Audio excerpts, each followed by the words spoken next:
ഇതെന്നാലും നമുക്ക് നല്ലൊരു പാവയ്ക്ക മെഴുക്കുവരട്ടി കൊണ്ട് റെഡിയാക്കി എടുക്കാം. അതിനുവേണ്ടി 2 പാവയ്ക്ക ചെറിയതായിട്ട് കട്ട് ചെയ്ത് എടുത്തിട്ടുണ്ട്. ഇനി നമുക്കിതൊന്ന് ഉപ്പി പറ്റിച്ചെടുക്കാനായിട്ട് നമുക്ക് ചട്ടിക്കകത്തോട്ട് അങ്ങോട്ട് മാറ്റാം.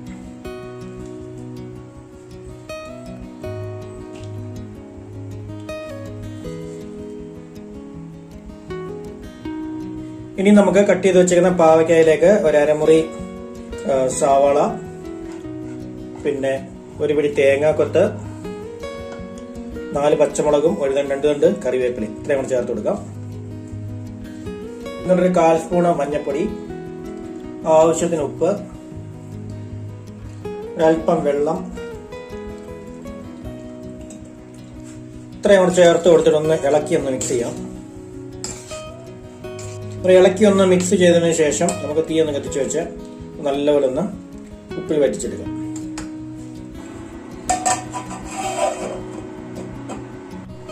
എന്നിട്ട് നമ്മുടെ പാവയ്ക്ക നല്ലപോലെ ഒന്ന് വാടി വന്നിട്ടുണ്ട്. നല്ലപോലെ വാടി റെഡി ആയിട്ടുണ്ട്. ഇനി നമുക്ക് തവ അങ്ങോട്ട് വെച്ച് പിന്നെ നല്ലപോലെ ഒന്ന് എണ്ണയൊക്കെ ഒഴിച്ച് നല്ലപോലെ ഫ്രൈ ചെയ്ത് അങ്ങോട്ട് എടുക്കാം. പാവയ്ക്കൊക്കെ ഫ്രൈ ചെയ്തെടുക്കാൻ വേണ്ടി നമ്മൾ തവ അടുപ്പത്ത് വെച്ചിട്ടുണ്ട്. തവയൊക്കെ ചൂട് വരുമ്പോൾ നമുക്ക് ഇതിലേക്ക് 1 സ്പൂണ് വെളിച്ചെണ്ണ അങ്ങോട്ട് ചേർത്ത് കൊടുക്കാം. വെളിച്ചെണ്ണയ്ക്കകത്ത് ഫ്രൈ ചെയ്ത് കൊണ്ടെടുക്കുമ്പോൾ നല്ലൊരു ടേസ്റ്റ് ആയിരിക്കും. ഇവിടെ വെളിച്ചെണ്ണയൊക്കെ നല്ല രീതിയിൽ ചൂടായി വന്നിട്ടുണ്ട്. നമുക്കിനിയും ഇവിടെ പാവയ്ക്ക അങ്ങോട്ട് കോരി കൊടുക്കാം.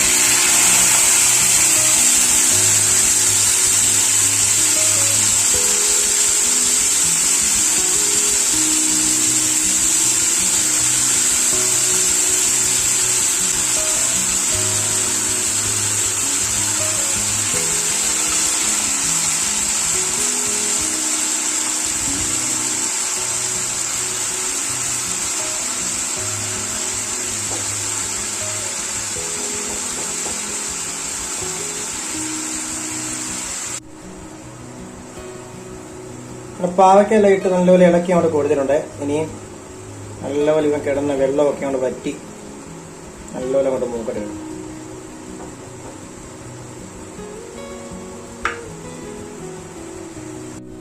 എന്നാലും നമ്മുടെ പാവയ്ക്ക മെഴുക്കുവരട്ടിയൊക്കെ നല്ല രീതിയിൽ ഫ്രൈ ആയി കൊണ്ട് വന്നിട്ടുണ്ട്. നമ്മുടെ ചോറിൻ്റെ കൂടെ ഒക്കെ കഴിക്കാൻ പറ്റിയ നല്ലൊരു കൂട്ടാൻ ഇവിടെ വളരെ വേഗത്തിൽ റെഡി ആയിട്ടുണ്ട്.